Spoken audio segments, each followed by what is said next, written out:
On the edge of the American frontier, a tiny pioneer school struggles for survival. Brigham Young Academy was still very young, very fragile. It hung by a thread again and again. The faculty, the students were sacrificing and struggling. The people suddenly see flames leaping out of the building. Every year it was financial disaster. Every month it was, we're not going to pay the bills, we're not going to be able to pay the faculty. The story of Brigham Young University is one of heroes, bold visionaries, and believers who sacrificed everything for a school that would stand as a testament of their faith.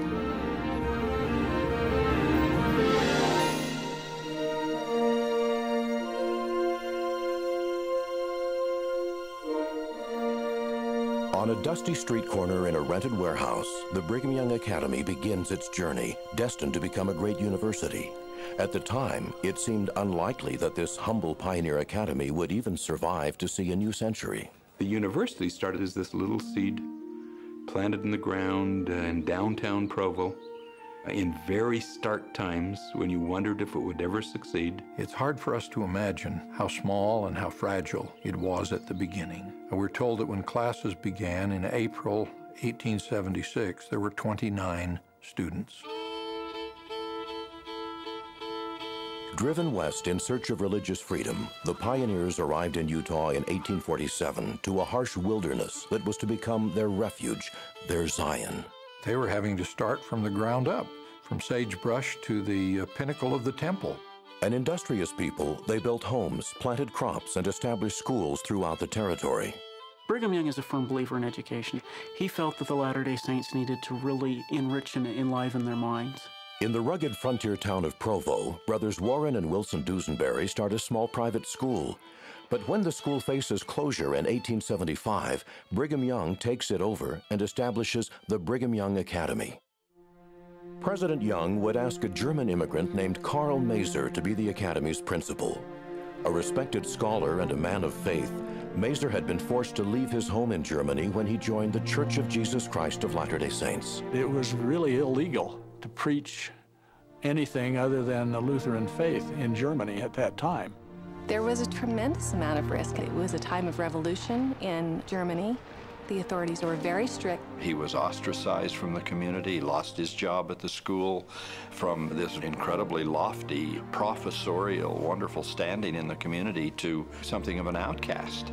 Of course, he emigrated here and came in abject poverty. Making their way west, Maser and his family endure the many hardships of pioneer life.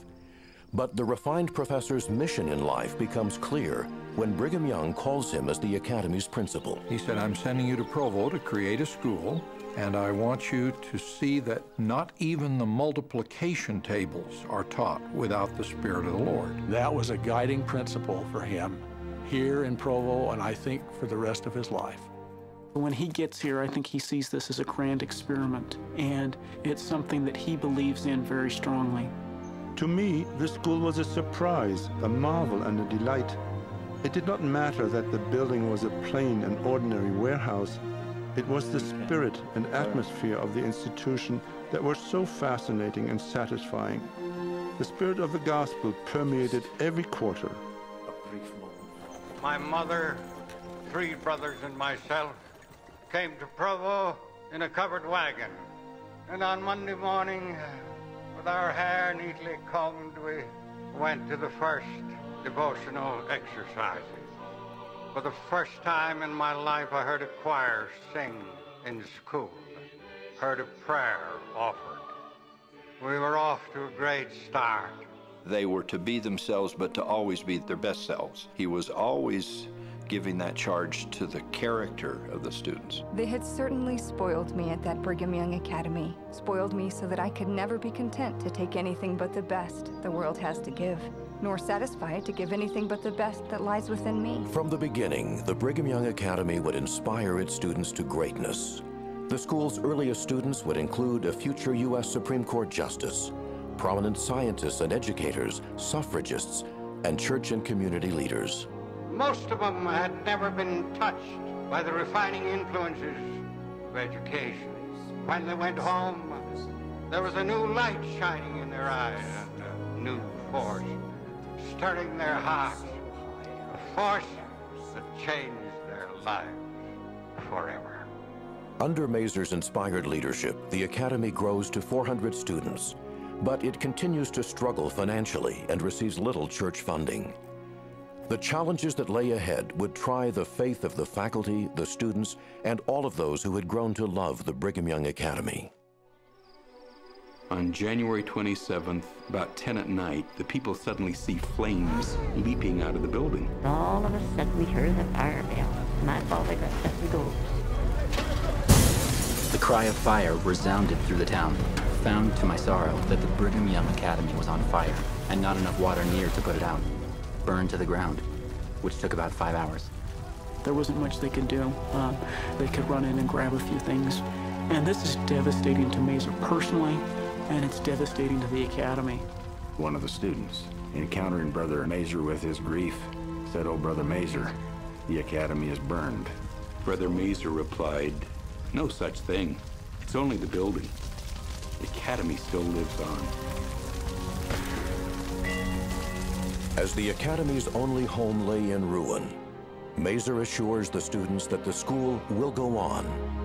With the help of Abraham Smoot and others, classes convened the next day. So the very next day, which is amazing to me, they opened classes. They started meeting in a warehouse. Despite the fact that they had not much to offer the students, they were able to keep it going. Even in those early days, they had a faith and a vision of what Brigham Young Academy could become. In the years that follow, Mazur dreams of a new home for the Academy. The building foundation is poured, but there's no money to finish the structure. In what would be called the Academy's darkest hour, faculty members would go without salaries for months at a time. Things were done on a barter basis.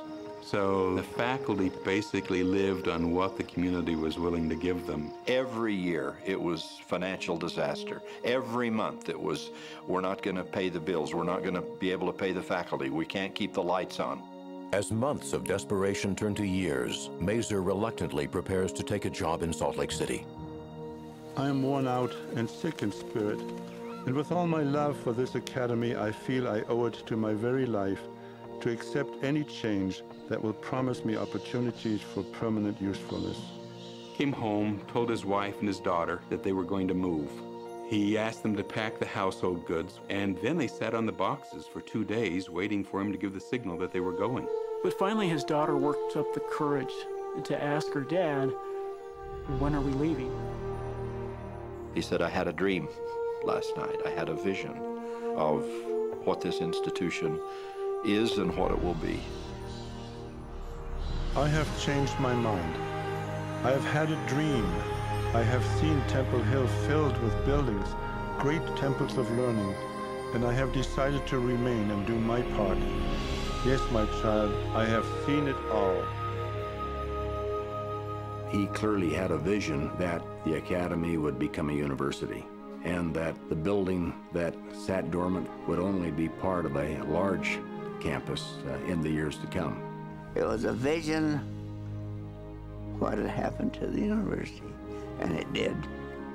After 8 years, the new building is completed as a labor of love for hundreds who have sacrificed and struggled to save the Academy. Among them, Abraham Smoot, president of the Board of Trustees. Smoot personally guarantees loans on the new building. Once a wealthy man, he has given all he has to the Academy. Annie, I have a piece of property that is not mortgaged. I've had to do it to raise money to keep the Brigham Young Academy going. I love that school.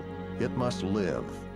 The dedication day is a bittersweet time for Mazur, who has been asked to direct the church educational system, and bids a tearful goodbye to his beloved academy.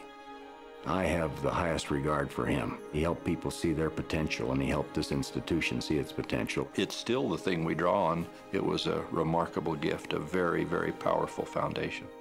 Its foundation established, the Academy continues to grow. In 1903, it becomes Brigham Young University, shortly after receiving formal sponsorship from the Church of Jesus Christ of Latter-day Saints. Fulfilling Mazur's vision, construction began on Temple Hill in 1908 with the Mazur Memorial Building. In 1908, when I went up on Temple Hill, with nothing up there where the Carnegie Major building is.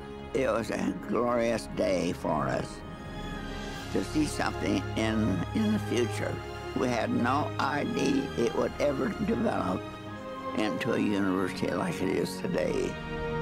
And today we're sitting here with 30,000 students on a campus with more than 300 buildings, with those students coming from all 50 states and more than 100 countries.